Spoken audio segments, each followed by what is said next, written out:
What if the limits of human potential are not limits at all, but locked doors we've forgotten how to open? We've all heard stories. A mother lifting a car to save her child. A man born blind navigating traffic by clicking his tongue. A woman who remembers every day of her life as if it were yesterday. At first, these stories sound like folklore or exaggerations, until science investigates and finds no explanation. Across continents and centuries, a scattered group of individuals has emerged, each with abilities that science can document, measure, and test, but cannot fully explain. Their talents defy categories, defy expectation. Some calculate numbers faster than computers, others see with sound. Some heal without tools, others draw entire cities from memory after a single glance. This is not a story about superhumans. It's a story about us, what we may all be, what we may have forgotten how to be. In this series, we will travel through 10 real, verified cases of human ability that stretch the imagination and confound the laws of biology, neurology, and physics. We will meet people who never sought attention, who were simply living their lives until something inside them, sometimes triggered by trauma, sometimes by nothing at all, awakened a hidden capacity. These are not myths or rumors. They are medical case studies, scientific mysteries, and above all, human stories. At the heart of each story lies a question. Are these individuals exceptions, or are they glimpses into a deeper human design? The journey begins not in laboratories or libraries, but in the most unpredictable of places, a lightning strike in a Denver parking lot, a bolt of energy, a near-death moment, and a man who awakens to find numbers dancing in his mind with perfect clarity. From there, we move to the quiet clicks of a blind man creating his own form of sight, to the vivid memory tapes playing endlessly in the mind of a woman who cannot forget, to the icy mountains where a man breathes himself into warmth. Each part of this narrative will begin with a moment, a spark, an image, a gesture that opens the door to something beyond normal.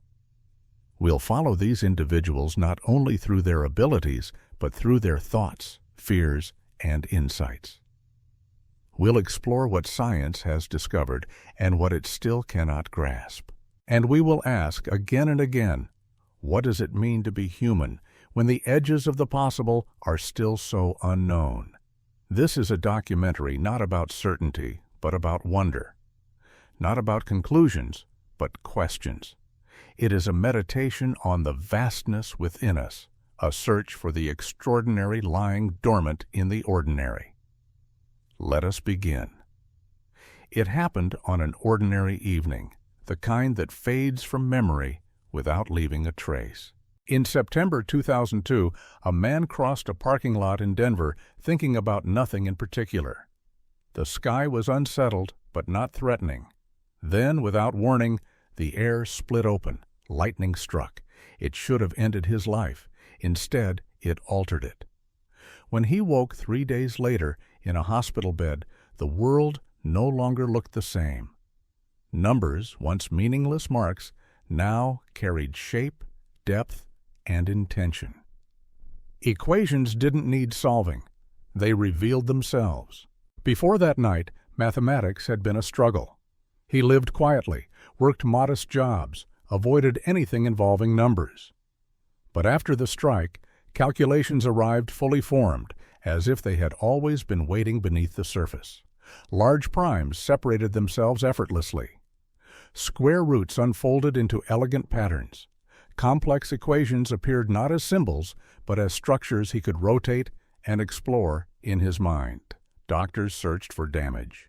Scans showed no obvious destruction, only something stranger.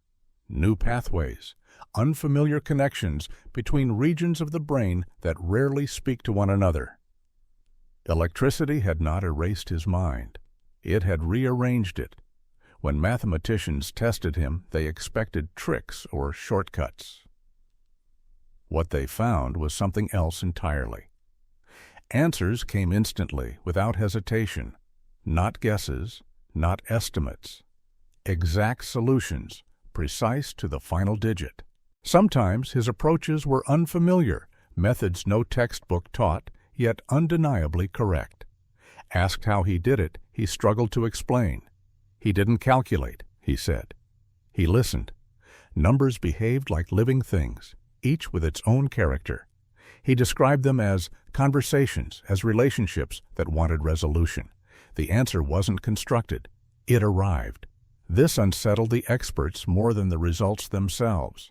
The speed of his insight exceeded known limits of neural processing. The brain, as science understands it, should not work this way. Neurons fire too slowly. Pathways are too constrained. And yet there it was, measured, verified, undeniable. They called it acquired savant syndrome.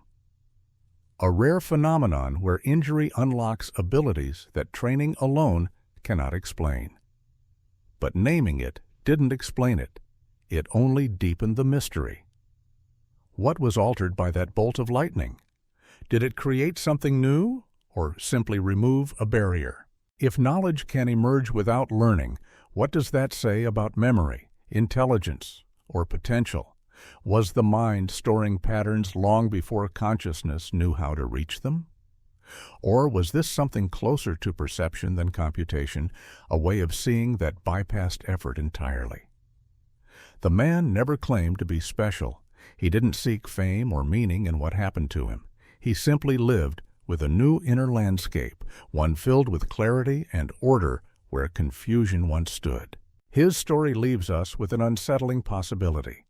That brilliance may not always be built through years of study.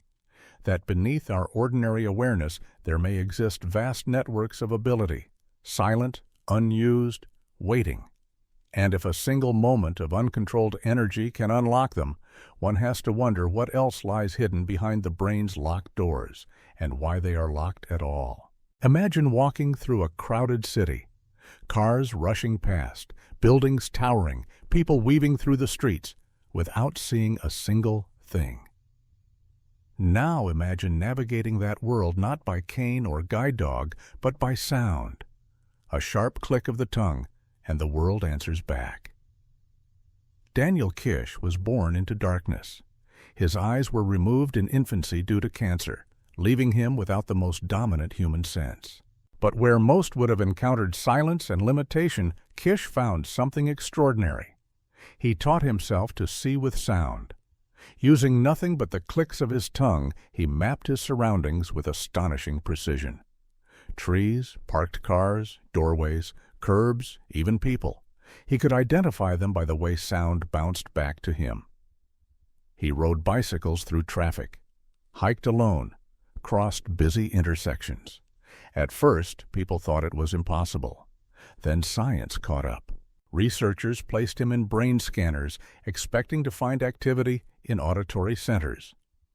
But what lit up instead shocked them. His visual cortex, the same part of the brain used by sighted individuals. Somehow his brain had repurposed itself. It had reassigned the function of vision to echo.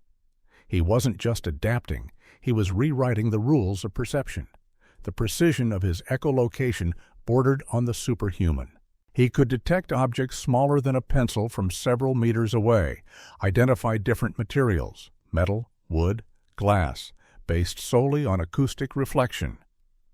In controlled studies, he even recognized facial expressions by the way muscles subtly changed the surface of the skin. Smiles, frowns, surprise. They each had their own sonic fingerprint. Military-grade sonar systems couldn't match him in accuracy.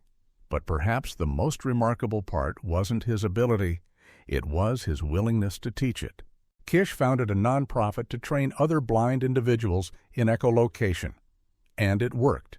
His students developed similar skills. Their brains began to show the same neural rewiring. Vision, it seemed, was never just about eyes. It was about the mind's willingness to interpret the world through whatever signals were available. And what does that mean for the rest of us? If the brain can rewire itself to see through sound, what else can it do? What other dormant capacities lie waiting for need, for effort, for a different way of paying attention? Kish's story isn't just about blindness. It's about breaking assumptions, about the difference between absence and limitation. His brain didn't mourn what it lacked. It reached, adapted, transformed. And so we are left with a quiet question, echoing in the mind like one of Kish's clicks. Are we truly using all the tools we've been given, or have we mistaken ease for ability and habit for truth? Sometimes the way forward isn't about seeing more clearly. It's about learning to listen in ways we never imagined possible. Memory, we're told, is fragile. It fades with time, blurs at the edges, plays tricks. But what if it didn't? What if every moment, every sound, every glance, every bite of food, every passing cloud was still inside you, crystal clear, years after it happened? Jill Price lives that reality. She remembers everything, not just birthdays or historic events, but ordinary Tuesdays from decades ago. She can tell you exactly what she wore on March 12, 1987, what she ate, what song played on the radio, what she felt. Every day of her life since the age of 8, locked into perfect recall. At first, it sounds like a gift, but for her, it's closer to a burden. She once described it as a constant movie she cannot turn off, memories playing without pause, without mercy. The beautiful ones, yes, but also the painful, the trivial, the moments most of us forget in order to move on. For Jill, nothing fades. Scientists at UC Irvine were skeptical until they tested her. They gave her random dates across decades. She answered with ease. Weather conditions, television programs, personal arguments. It all came back instantly, automatically. Her memory wasn't just accurate, it was absolute. Brain scans revealed anomalies. Her hippocampus and temporal lobes, the regions linked to memory, were unusually large and hyperactive. Her mind seemed to be encoding and storing experiences continuously, with a fidelity that shouldn't be biologically possible. The amount of data retained by her brain exceeded what most models suggest human memory can handle. But her memory was also selective. She didn't remember textbook facts or academic data better than average. Her recall was deeply personal, autobiographical, emotional. It suggested a specialized system within her brain for recording the narrative of her life, not general knowledge. And she wasn't alone. Fewer than 100 cases of highly superior autobiographical memory have been confirmed worldwide. Each one shares the same structure, perfect recall of personal experience, little to no advantage in abstract or factual memory. Each one challenges what we thought we knew about the brain's storage limits. Jill didn't train for this. She didn't use techniques. Her memories formed without effort. That's perhaps the most mysterious part. It wasn't a skill, it was simply her way of being. Her case raises profound questions. What if the brain is always recording everything, and forgetting is a choice, conscious or otherwise? What if memory loss isn't about storage, but about access? And if so, what determines what we're allowed to remember? In Jill Price, we see not a mind altered by trauma or ambition, but simply a window into a capacity that may be buried in us all. A reminder that the past never truly disappears. It merely goes quiet, until someone, somehow, hears every word it still wants to say.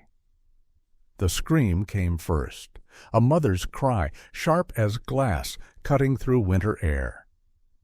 In a suburban driveway in Georgia, a teenager was trapped beneath a car.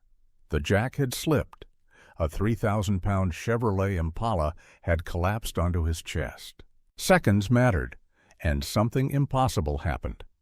Angela Cavallo, a woman in her 50s with no special strength, reached under the car and lifted it.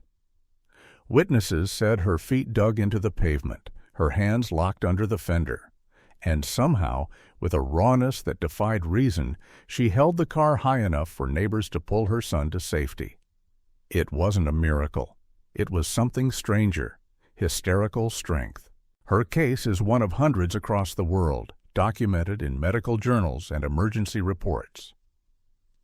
A man lifts a helicopter to save a friend. A woman fends off a bear to protect her child. A teenager moves a boulder. Each story different, but bound by one question: how? Under normal conditions, the human body only taps into a fraction of its strength. Biomechanics tell us we use about 60 to 70% of our muscle capacity. The rest is locked away, held back by safety mechanisms in the brain that prevent self-injury. But in moments of extreme stress, those limits disappear. Doctors studying hysterical strength have recorded adrenaline spikes at toxic levels, electrical signals in muscles that exceed lab-tested norms, and a temporary erasure of pain. The body stops protecting itself. It becomes a vessel of pure action. The brain lifts the brakes, and for a few terrifying seconds, a person becomes something more. The most perplexing part? There's no damage afterward. No torn ligaments, no broken bones. The body seems to know how far it can go, even when going far beyond what's safe. Dr. E. Paul Zier, a neurophysiologist, describes it as the conscious mind tapping into systems usually governed by unconscious control.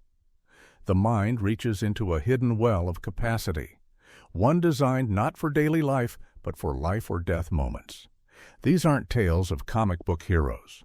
They're ordinary people, parents, friends, strangers, each unlocking a superhuman response when someone else's life hung in the balance. So why can't we access this strength at will? Because evolution, it seems, is cautious. Our bodies prioritize survival over power. Too much strength too often would tear us apart. But in those rare moments when life demands everything, the body listens. The stories challenge more than our understanding of muscle. They invite us to reconsider what we are physically capable of and why we so rarely reach those heights. What if strength isn't a fixed number, but a question of need? What if the real limiter isn't muscle, but fear? And what other reserves lie buried within us, waiting for a crisis to call them forth? For Angela Cavallo, it wasn't a decision. It was instinct, a moment where love overrode physics, and a mother's hands told gravity to wait. In a crowded lecture hall at Imperial College London, silence fell as the numbers were read aloud. 786,369,784 multiplied by 2,465,997,479. A pause. Then, in less than 30 seconds, the answer came. A string of digits too long to hold in memory, yet entirely correct.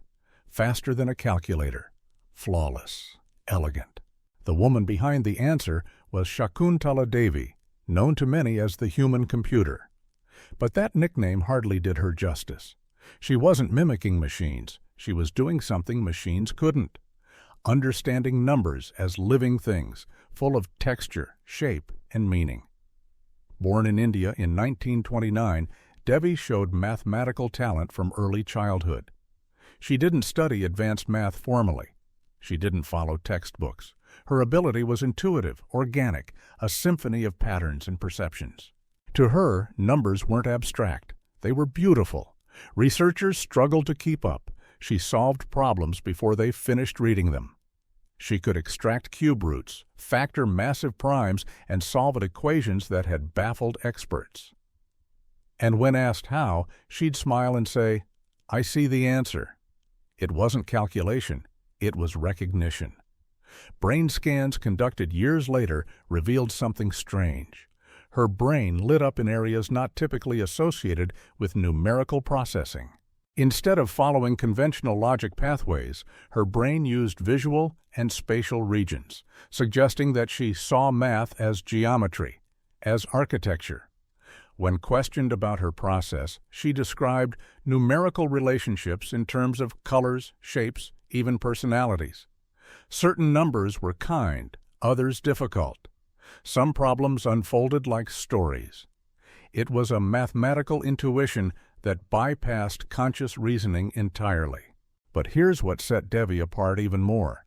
She believed others could learn to think this way.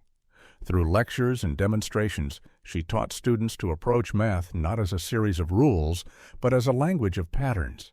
And it worked.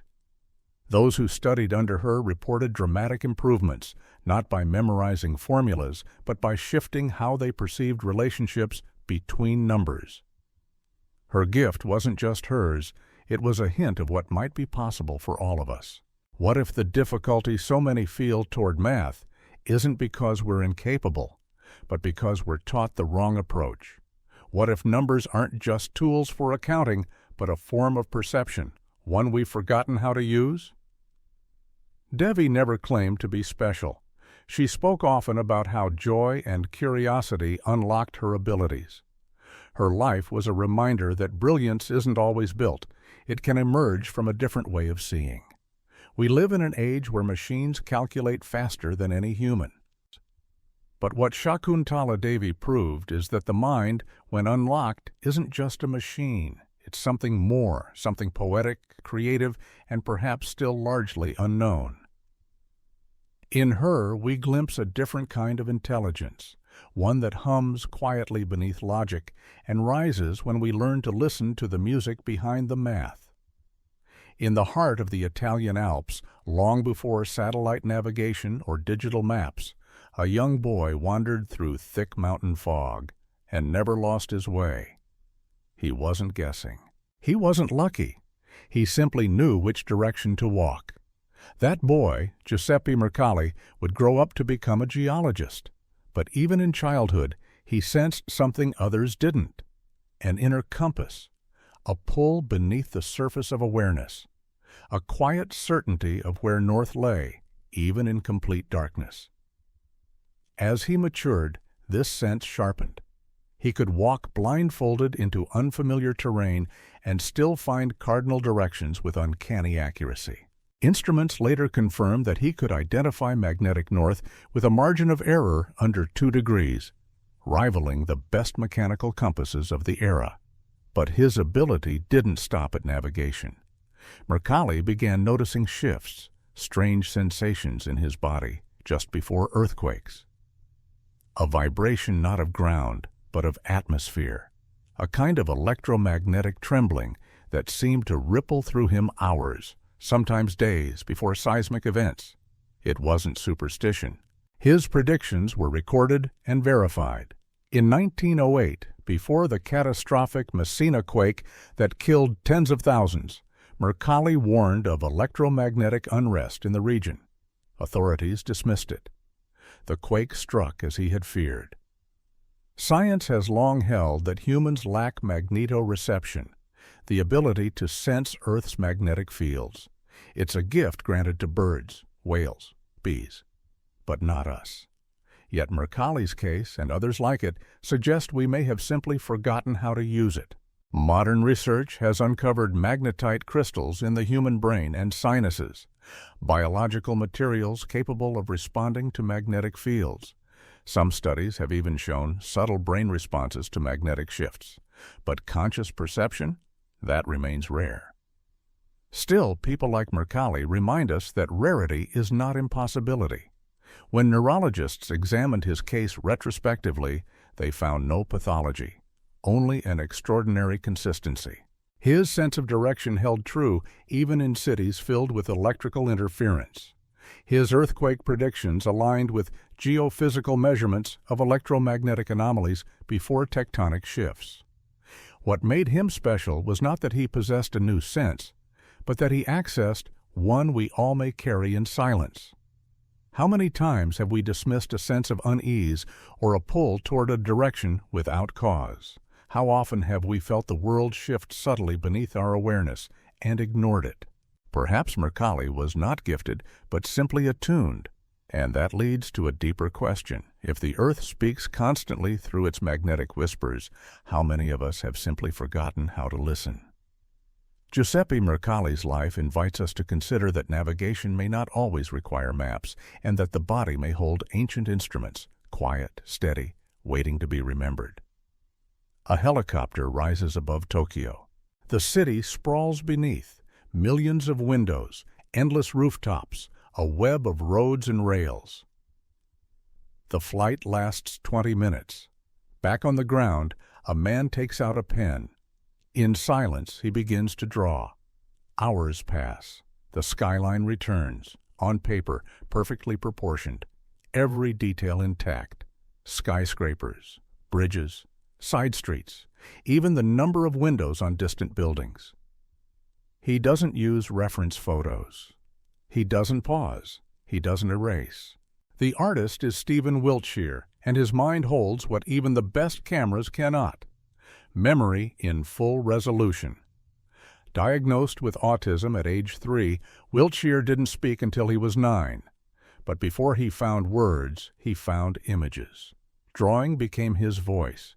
His early sketches astonished his teachers, complex cityscapes rendered with uncanny precision after a single glance. As he grew, his abilities only sharpened. After brief helicopter rides over cities like London, Rome, or New York, he could recreate the entire panorama: buildings, street grids, architectural flourishes, all from memory. Neuroscientists studied him closely. What they found was startling.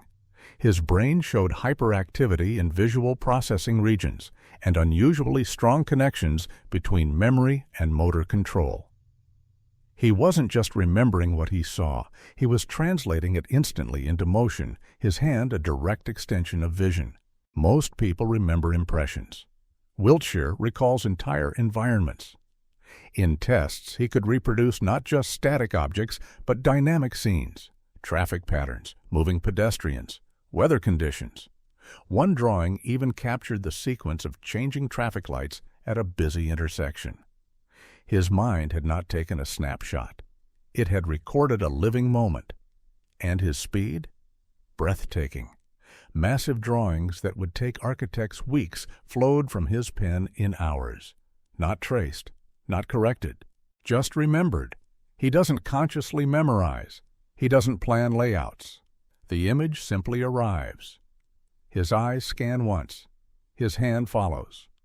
Some researchers believe his talent stems from a rare combination of enhanced perception and suppressed abstraction. In other words, he sees what most of us filter out: the small, the detailed, the literal. But what if the reverse is also true? What if we lose precision in exchange for generality?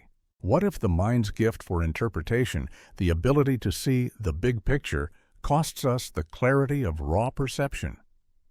Wiltshire's brain didn't negotiate. It recorded.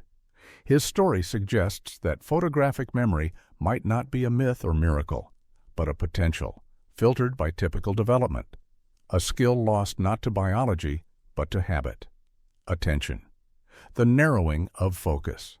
And so his drawings are more than artworks. They're evidence that the human mind, under the right conditions, can perceive and preserve the world with stunning fidelity. In Stephen Wiltshire, we see not just what is possible, but what may already live within us, waiting for a quieter gaze, a longer look, and a willingness to remember without interpretation. It begins with a touch, nothing more. A hand placed gently on a shoulder, a palm hovering near the chest. No instruments, no incisions, no medication. Oh, just a man named João de Deus, John of God, standing quietly beside a patient. And yet, time and again, people walk away changed. Documented cases describe tumors shrinking, pain vanishing, chronic conditions reversing course, patients with terminal diagnoses returning home to lives that should have already ended. At first, the stories seemed too extraordinary to be real until researchers began to observe. Under controlled medical conditions, João de Deus performed what appeared to be surgeries without tools or anesthesia. Patients reported no pain. Some entered trances. Others remained fully conscious. In both cases, physiological changes followed, measurable, often dramatic. Scientists from Harvard, Stanford, and European institutions studied him. They ran tests before and after treatment. In many cases, they found tangible shifts, improved organ function, normalized blood chemistry, tissue regeneration that defied conventional timelines. Brain scans taken during his sessions revealed something rare. His neural activity changed dramatically. Gamma waves surged. Areas associated with empathy and intention lit up with intensity. More remarkably, similar changes were observed in the patients themselves. Skeptics searched for deception, but in the most rigorously monitored cases, they found none. Instead, they found results that could not be fully explained. The mechanisms remain a mystery. There are no known physical forces that allow one human to trigger healing in another through proximity and intention alone. And yet, something was happening. Some hypothesize that Joao's presence activates dormant healing systems within the patient's own body, biological processes that science has yet to fully map. Others suggest the phenomenon represents an unknown interaction between consciousness and matter, not magic, not mysticism, simply a frontier science hasn't reached. Perhaps most intriguing is the fact that his methods were teachable. Students who trained with him showed similar, though lesser, effects. They too could ease pain, speed recovery, influence biological systems in subtle but consistent ways. The healing touch was not singular. It was scalable, and that raises unsettling possibilities. If healing can be triggered by focused intention, what does that say about the boundaries between mind and body, between one person's physiology and another's awareness? For centuries, medicine has been rooted in chemistry and surgery, interventions from without. But João de Deus reminds us that the body may also respond to something less tangible, that healing might not only be physical, but relational, energetic, or emotional. We are taught to believe that touch is comfort, not cure. But perhaps that belief is the only thing separating the two. João's story, whatever one chooses to believe, invites us to consider a quieter kind of medicine, one where the mind listens, the body answers, and healing begins in the unseen space between two people. A space science has not yet learned to measure, but one the human heart has always known how to enter. He cannot tie his shoes or tell time. He needs help with daily tasks, cooking, scheduling, counting money. By every conventional measure, Christopher should be unable to navigate the complex structures of modern life. And yet he speaks over 20 languages, fluently: Danish, Greek, Russian, Swahili, Turkish, Icelandic, Hindi. The list stretches beyond the bounds of most linguistic experts. Not just memorized phrases, but full grammatical mastery. Reading, writing, translating between them with effortless speed. Christopher is what scientists call a linguistic savant, but even that label struggles to contain what he can do. At age 6, he began picking up languages from textbooks, television, overheard conversations. By his late 20s, he could not only speak fluently, but analyze languages he'd encountered for just days. He grasped grammatical structures, identified irregular patterns, even offered corrections to native speakers. When linguists at University College London studied him, they were stunned. His IQ placed him far below average. He couldn't perform basic arithmetic. His spatial reasoning was limited, yet his language faculties operated at a level beyond most academics. Presented with a newly invented artificial language, EPN, he learned it in 2 weeks. Constructed sentences, debated grammar, translated stories. The researchers couldn't explain it. His brain simply understood. Neuroimaging revealed heightened activity in the brain's language centers, Broca's and Wernicke's areas, along with unique connectivity patterns. His mind had become a pure conduit for language, bypassing other forms of cognitive processing almost entirely. What baffled researchers most was his metalinguistic ability, not just fluency, but awareness. He could explain grammatical rules, compare language families, analyze phonetics. Yet he couldn't manage a checkbook. How can someone be a genius in one area and profoundly impaired in others? The answer may lie in neural specialization. Christopher's brain seems to have rerouted cognitive energy toward a singular domain, creating superfunctionality in language while leaving other areas underdeveloped. It's not balance, it's brilliance through imbalance. But his story raises deeper questions. Are intelligence and ability truly one and the same? Or have we too narrowly defined what it means to be capable, to be smart, to be human? Christopher lives in a world where words come easily, yet the simplest tasks feel insurmountable. He is a reminder that the mind is not a uniform machine, but a landscape of extremes, peaks of dazzling light beside valleys of darkness. And perhaps within that landscape, there are abilities we haven't yet learned to recognize, skills so far outside our norm that we mistake them for anomalies rather than clues. In Christopher's gift, we see the astonishing specificity of the human brain, a reminder that genius can wear many disguises, and that hidden within even the most challenged minds may lie talents that redefine what it means to be extraordinary. He doesn't understand how he does it. He just listens, and the words arrive. The mountain loomed ahead, cloaked in snow, air thin and biting. Most climbers wore insulated suits, oxygen masks, layers upon layers of protection. Wim Hof wore only shorts. Nicknamed the Iceman, Hof has run marathons above the Arctic Circle barefoot. He's submerged himself in ice water for nearly 2 hours without a drop in core temperature. He's climbed parts of Everest in summer clothing, stood barefoot on snowfields that should have caused frostbite within minutes. What makes him extraordinary isn't just survival, it's control. Scientists at Wayne State University and Radboud University have studied him closely. Under conditions that would cause most bodies to shut down, Hof maintains perfect physiological balance. His heart rate stays stable. Inflammation decreases. His body produces heat, not through shivering, but through deliberate breath work and focus. Brain scans reveal something even stranger. Hof can consciously activate regions of his autonomic nervous system. Functions we're taught are involuntary. Heart rate, immune response, body temperature, he modulates them all through a method of hyper-oxygenated breathing and focused meditation. He is, quite literally, thinking his way into survival.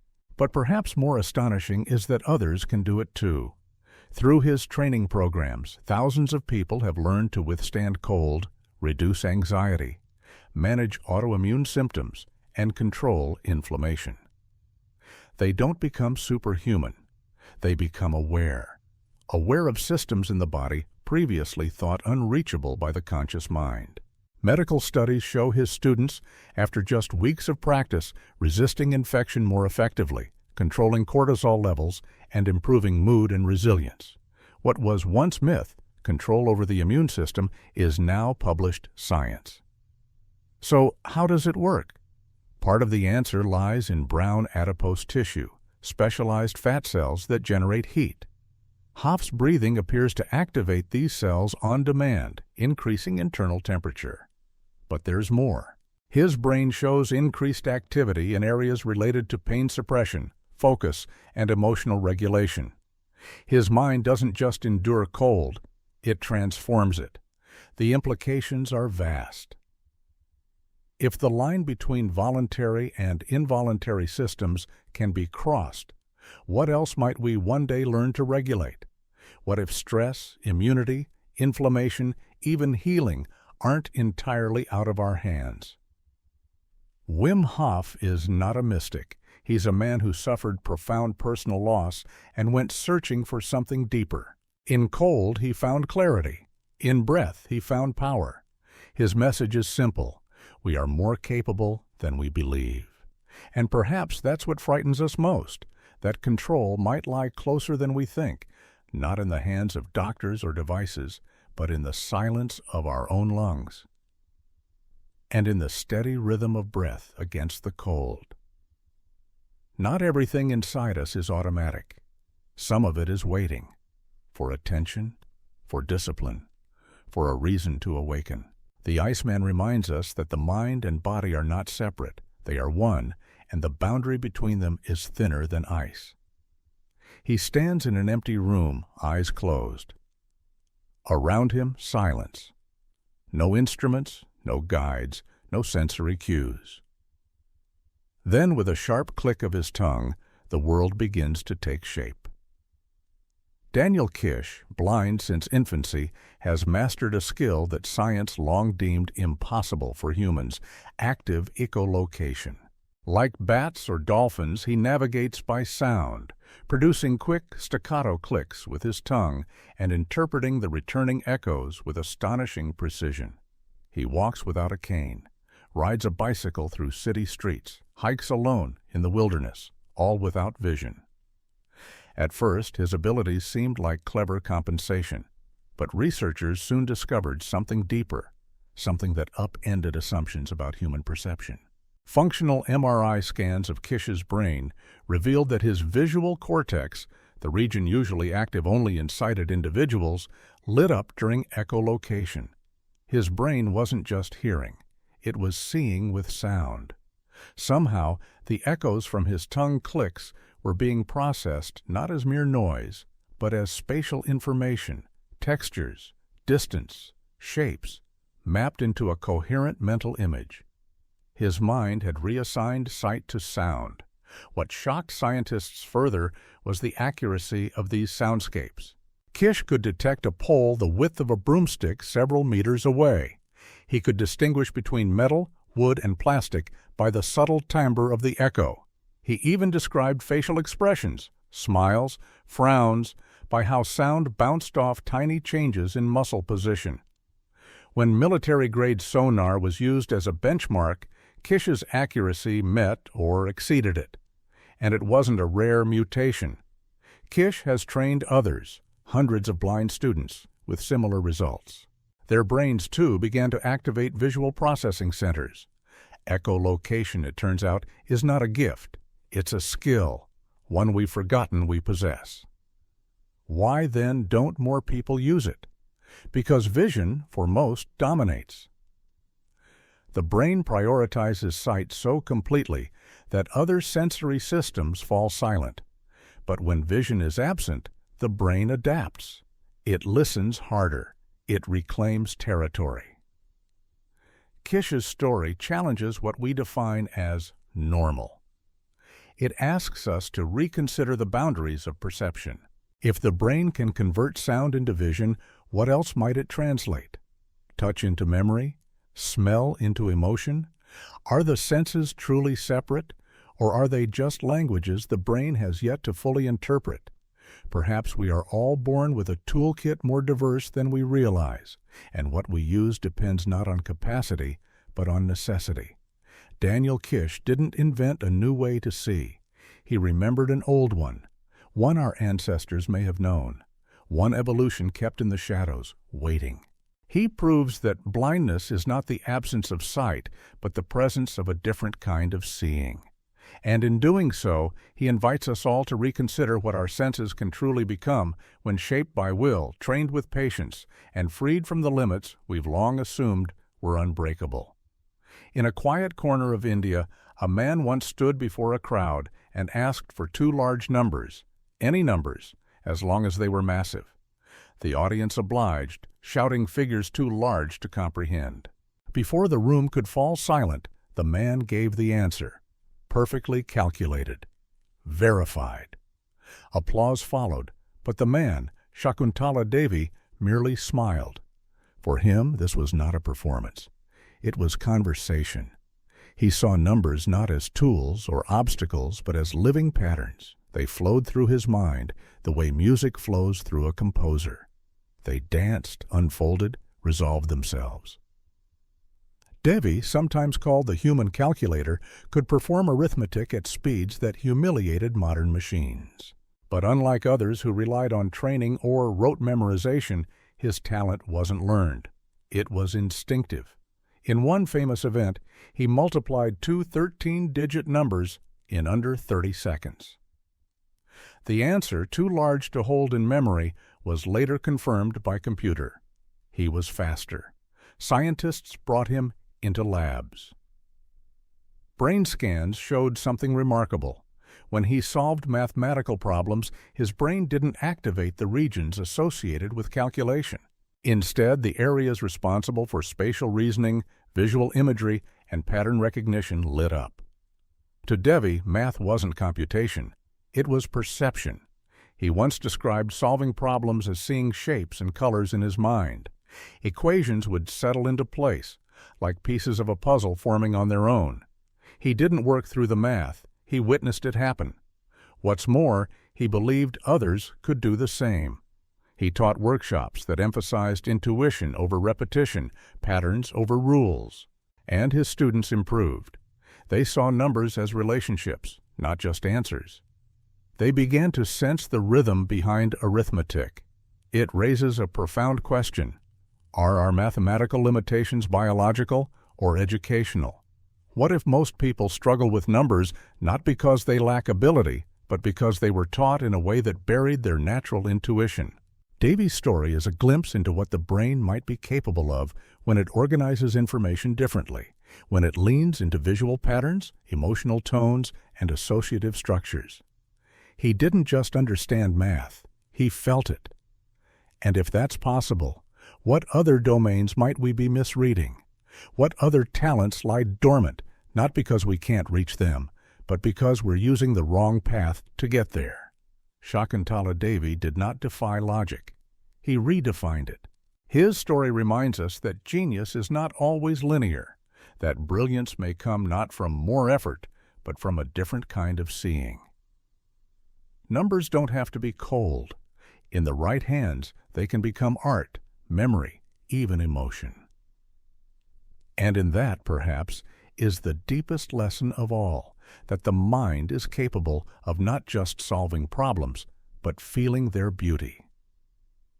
10 lives, 10 mysteries, 10 stories that bend the edges of what we think it means to be human. A man struck by lightning who wakes with the ability to speak in the language of numbers. A blind boy who teaches himself to see with sound. A mother who lifts a car. A woman who remembers every day of her life. In perfect detail. Each case unique. Each defying biology, physics, psychology, and yet each undeniably real. These are not tales of fantasy or fiction. They are documented, studied, measured, peer-reviewed, medically observed, scientifically verified, but still unexplained. They force us to confront a possibility that science rarely admits, that we may not yet understand ourselves. Because what unites these individuals is not what they can do, but what they reveal about the rest of us. That human potential is not fixed. That genius, strength, perception, and memory may not be rare gifts, but hidden capacities, locked behind doors we haven't learned how to open. Throughout history, we've sought to expand human limits with technology. We build faster computers, smarter machines, more powerful drugs. But these stories suggest something humbler and more profound, that the future of human advancement might not lie outside us, but within. That somewhere in the folds of our brains and the rhythm of our breath, we may carry capacities for healing, for perception, for understanding that we've forgotten or never been taught to access. These cases are not answers, they are questions, living questions. What if vision doesn't require eyes? What if perfect memory isn't impossible, just inaccessible? What if language can bloom in a mind that struggles to add? What if strength, genius, and healing are not miracles, but modes of being that emerge only under the right conditions? And most of all, what else are we missing? Science is not failing us. It is guiding us to the edge of what we can explain, and daring us to look beyond.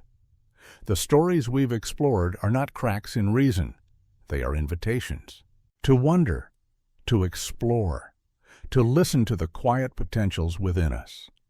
This isn't about believing the unbelievable.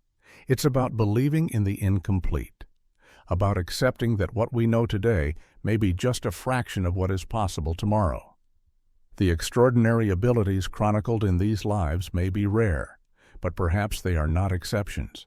They are reminders that within each human being lies a universe not yet charted, that the map of the mind is still unfolding, and that the most powerful discoveries of the next century may not be built in laboratories, but awakened in lives, in yours, in mine, in all of us, not through magic, not through myth, but through attention, curiosity, and the quiet belief that the story of what it means to be human is still being written.